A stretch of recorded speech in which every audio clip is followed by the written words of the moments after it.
right, so I'm headed to the last client of the day. I've got Sue back there. He's ready for one more round of helping. He came to class today, then he's going to come help with it's a puppy. Admittedly, he'll also be able to get some playtime. I do like to bring socialized, I call them balanced or just well-behaved dogs that have good behavioral, that's a word, behavioral examples. Like they can, other dogs, whether dogs they live with especially, but even dogs they spend time around. It's like your child getting influenced by, you might raise them right, but then those kids are going to be a strong influence too, and it might steer them in the wrong direction. So that, and just literally dogs just get caught up in, well, if that dog's barking or overreacting to things we encounter together, especially if it's like an older dog. So Sue being the more mature, because this is a puppy, she's maybe 5 months old or so. I mentioned her in the last video. So we're going to do some structured walking. That's always first. I always recommend if your dog is going to play puppy or not, or your puppy is going to meet other dogs, it is good to have them in a calm state, walking towards sitting, heeling, side-by-side walking, side-by-side place, lay down, down training for a few minutes at least, so they learn it when they first see a dog, to listen, to check in, to pause, not to just go for it, because that's always been the pattern. Because I promise you it's going to lead to two things. The worst thing is your dog could turn into a reactive dog, because he gets so frustrated that now you're not letting him run up to every new dog, because it's not always playtime. Most dogs you encounter you're going to have to ignore.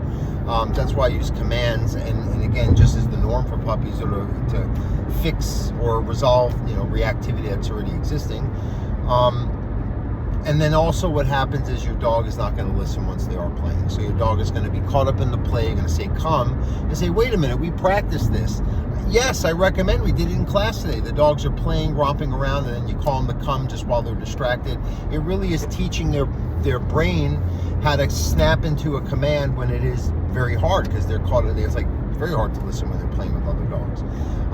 Right, but the harder part is getting them to listen before the play would happen and learn an association of coexisting calmly and ignoring other dogs as well, and also as the first response before the playtime and the more stimulated or free interactions happen. And that goes for greeting people too. We were just out with another puppy we were just encountering, right? So this puppy was, it's not having all its shots, so he is almost 4 months old. He gets the rest of his shots in the next week, they said. So he's about 4 months old. So we were just walking out, and we went to like where a Trader Joe's was. No other dogs, so it was safe, we went, and they live right across the street from it. So we walked over there. Before we left the house, the dog was in place. And if anyone's like, how do you do your training here? I build these steps. I might not demonstrate them as much, and I do have plenty of older videos that show that, but I explain. So the dog before, because the dog's been pulling, dog's been getting nervous when it sees cars, you're taking it to a new environment. The dog, it's a puppy, it's 4 months old. When it encounters other dogs, it really gets nervous, right? So we did some preemptive training, both because I was there as a new guest and we needed the dog to settle before we started the walk. You don't want a dog seeing the leash and collar and starting over or under reacting. You want him calm, happy and interested and wagging tail, but not a full body experience, because they're going to start too excited, too stimulated, too ahead, and that too much ahead can lead to them feeling responsible and not trusting your intervention when there's something greater, a scary situation or reactive or exciting situation. So that's why we do a few 5 minutes, 10 minutes, depending on your dog and where we're at in our training. And then from there we use heel, because most of the walk the dog, at least at first, if we're teaching them the right way to check in, to have a loose leash, to not pull, not put tension on the leash at all, we use heel. And why do I use heel? Commands are not physical, they're mental. So if a dog is in heel and they're literally thinking about the heel command, their mind is where we are. They're looking at us, they're looking forward, looking back. If I'm looking this way, I can't really anticipate where I'm going, right? Not safe for driving. Let me just get the sun out of my eyes here. But for like everyday walking, your dog should kind of be at your pace. And then what you can do is phase into a free walk where they've now learned historically how to walk without pulling on the leash, because the heel, well, if your dog's mentally at your side and at your heel, they're not going to pull. If the dog is mentally halfway down the street or at the thing that's in front of them they want to get to, their mind and body are disconnected, like stretching a rubber band. I always say the mental rubber band. I used to use that term a lot more years ago. But it really is. It's a dog just getting disconnected from their mind and body. So you don't want that to happen on the walks. Either as a puppy learning from scratch or a dog that is a pulling, lunging, reacting issue existing. You want to make that. Now, well, how did my dog sniff? They should have sniff. Sure, you give them breaks for that. So you do it like when there's a lot of distraction. Say, okay.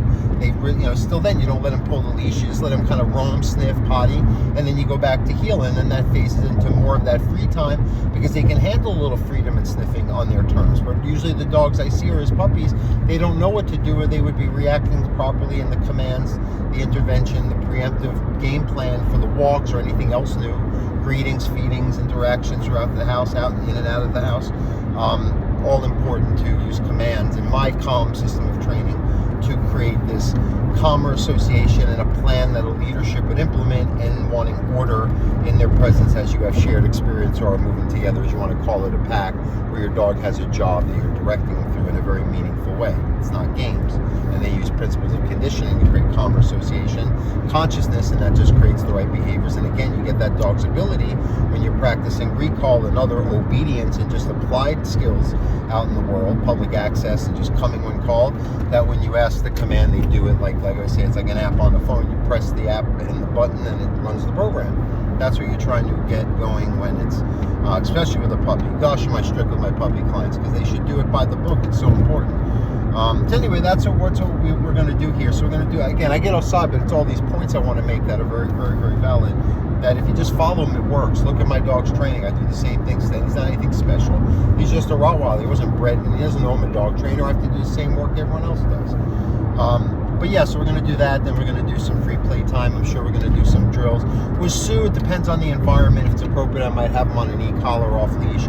Otherwise, I'll drop a long leash. And that's what you do. If you don't have a fence, just get long leashes. Get a couple long leashes. Buy a 100-foot leash, whatever. At least your dog can't take off, and they can run, play. Yes, they'll get tangled once in a while. You go fix it.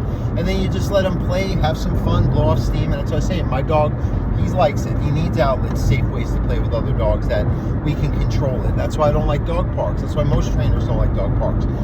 You see me at them on the outside because it's good to expose your dog and desensitize them and practice listening around dogs, but actually playing with a bunch of unknown people, unless it's like maybe one or two people and you're all communicating and you can kind of read the behaviors and you're experienced enough, or you know kind of what you're looking at with the other dogs and the owner's vibe. There are a couple parks. There's one, actually, I won't say where it is, but it's in the least likely place, and it's a small little area. It's not big dog, little dog. It's one area. It's small. It's clean. They clean it every week. There's wood chips, not dirt or mud. It's very nice. It smells good, and there's usually 1, 2, 3 dogs. And I've never in years going there. And you can sometimes see a cool celebrity because it's tucked away, even though, again, it's in a place. You have to just kind of, people go, I've lived here my whole life. I never knew this was here. I'm glad I know about it, and you can work around it. So I'll go around, and I've had some dogs. It's like, oh, it's another puppy. Hey, would you mind? We're doing training. You mind if we kind of go? But I might be instructing these people, or kind of doing stuff training-wise with this dog, and that's okay. But that's what we do with one-on-ones. That's why I encourage clients to try to meet up and obviously come to group classes too to practice these skills. And I bring my dog. My dog doesn't come to every lesson. Also, so you can't train him well. He needs to relax. He does. He's home a lot. We live our life. You see the videos of that too. But he does enjoy because he's walking with me, he's working, he's helping, and it's nothing, it's maybe, what do I take him out of 20, 25 clients a week? He might come to 5, 6 clients, specific ones, dogs that might need to be around other dogs that are calm and under control to get used to them, so he just kind of keeps some distance. And then I also, again, I like when, like, even in class, there were some dogs that he couldn't play with, but there was one, his friend Bam Bam. She's this kind of like rat terrier mix. She's really cute, very anxious, but working on it. And he plays with her very well, and they know each other now. So the hard part, of course, she gets excited when he sees her. But we, after the end of class, then we let him go play and kind of have at it. And then we go back to training, right? They have to wind down. So that's the last part of it. Again, back to going, how do the dogs interact?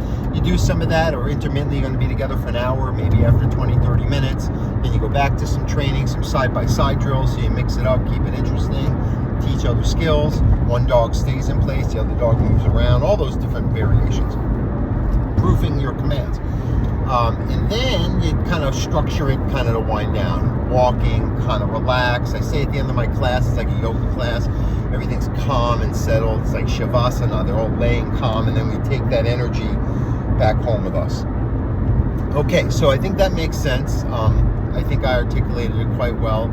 If you just visualize this and then look at maybe some of the, the actual handling and other things I've done implementing these concepts, and just so you can trust that what I'm saying isn't hearsay, because a lot of people have opinions. I have proof of my happy dogs listening in the way and techniques, but you have to be really consistent. That's important. The lack of consistency, or only practicing commands when it's valuable to you, instead of making that and leadership a lifestyle, and your dog's needs get accommodated before yours do. That's of utmost important, because I'm telling you, as someone who's lived with my dogs and seen, I'm talking tens of thousands of people I've worked with. I've worked with so many people, and communicated with more people online over the years, and hosted a show. And not to say that I just have a lot of experience, and I understand what works and what doesn't in the way that I've dialed in. And it's not the only way, but it is a way that has been proven to work based on a lot of unrelated people saying so, and they keep having me come back, year after year doing this. And I just want it to work for everybody. And what I found is, even for very difficult dogs, although it's a lot more diligence and consistency and changes and time, I think a lot of time for some cases, it could be 6 months to a year to get where you're not on it as much as, but most dogs within a couple months. Puppies, you do it a lot at first, and you kind of get into some other, as they mature, other, elective kind of skills, or build on what you taught as a foundation. Easy stuff. Doesn't matter the breed. I don't like those excuses or what the dog's been through. You can always work it through and figure it out. Okay, I think that was a good point made. Have a good rest of your day. We're going to go work.